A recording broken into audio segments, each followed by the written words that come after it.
Hi, welcome to the What Digital Camera video review. Today we're looking at the Fuji Finepix S5700. Let's take it inside and take a closer look. Okay, so let's look at the main features of this camera. First of all, it has a 7 megapixel sensor, which is not bad. It's not the highest, but it's okay. There's a 10 times optical zoom, which is 38 to 380 millimeter equivalent. There's a 2.5 inch LCD screen, and there's a range of exposure modes. The camera has a DSLR style exposure dial on the top, with the various modes from auto, program, aperture, shutter priority and manual, as well as a couple of customizable modes.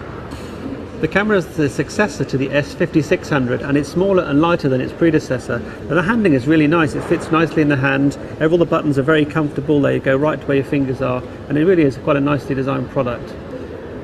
The LCD screen has been increased from 1.8 inches to 2.5 inches, and the resolution has also been increased to 230,000 pixels, which is pretty high resolution.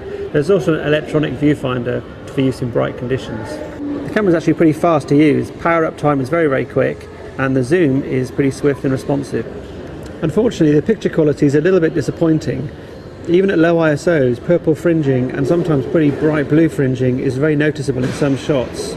You can see thick lines along the edges of very contrasting areas, although this seems to improve as the ISO moves up the scale, which is rather bizarre. There's a little bit of barrel distortion, nothing to worry about too much, and the exposures are pretty good.